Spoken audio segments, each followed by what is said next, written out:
भारत और पाकिस्तान के बीच cease fire के बाद विदेशी मीडिया ने दावा किया है पीएम नरेंद्र मोदी ने पाकिस्तान को केवल एक झटके में 10 साल पीछे धकेल दिया है। सीज फायर के बाद विदेशी मीडिया ने कहा है पाकिस्तान को सबसे बड़ा झटका 7 मई 2025 को लगा। इसी दिन भारत ने पाकिस्तान के ऊपर एयर स्ट्राइक को अंजाम दिया था। उसमें आम आतंकी ही नहीं बल्कि कई खूंखार आतंकी मारे गए। इनमें कोई जैश ए मोहम्मद के चीफ मसूद अजहर का जीजा है तो कोई साला। इतना ही नहीं, लश्कर के भी कई बड़े आतंकी मारे गए, जिसके बाद पाकिस्तान बौखला गया था और भारत पर हमले की कोशिश की। लेकिन भारत की जवाबी कार्रवाई में पाकिस्तान को एक और बड़ा झटका लगा। पाकिस्तान को बड़ा सैन्य नुकसान झेलना पड़ा। अब तक सामने आए आंकड़ों के अनुसार पाकिस्तान के 7 एयरबेस पूरी तरीके से तबाह हो चुके हैं। इनमें 5 एयरबेस और 2 रडार बेस शामिल है। इनमें नूर खान एयरबेस रावलपिंडी, रहीमी यार खान मुस्ताफाद पाकिस्तान के पंजाब प्रांत के चकवाल जिले का मुरीद एयरबेस, रहीम यार खान रफीकुई मुरीद एयरबेस शामिल है। कई पाकिस्तानी लड़ाकू विमान भी मारे गए हैं। ड्रोन लॉन्च पैड तबाह हो गए। पाकिस्तान के कई ऐसे सिस्टम तबाह हो गए हैं जिनको वापस डेवलप करने में सालों लग जाएंगे। हजारों करोड़ों के हथियार और सैन्य उपकरण बर्बाद हो चुके हैं। और देखिए, पाकिस्तान को केवल सैन्य मोर्चे पर ही नहीं बल्कि टकराव में आर्थिक मोर्चे पर भी गहरा झटका लगा है। और जानकारों की माने तो इनके परिणाम आने वाले दिनों में और साफ हो जाएंगे।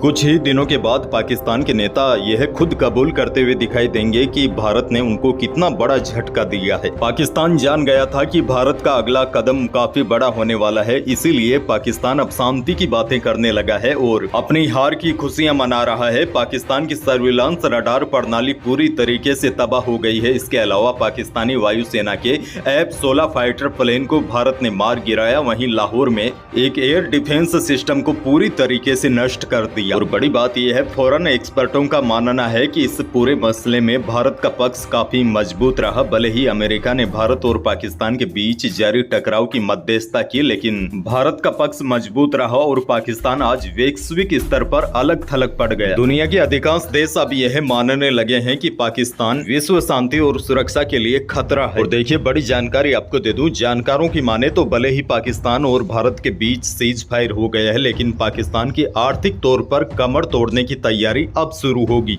जानकारों का कहना है कि फिलहाल पाकिस्तानी सेना भारतीय हमलों से हुए नुकसान को छिपाने की रणनीति पर काम कर रही है, लेकिन कुछ दिनों के बाद जब धीरे धीरे परतें खुलेगी तब पता चलेगा कि भारतीय सेना ने पाकिस्तान को कितना बड़ा झटका दिया।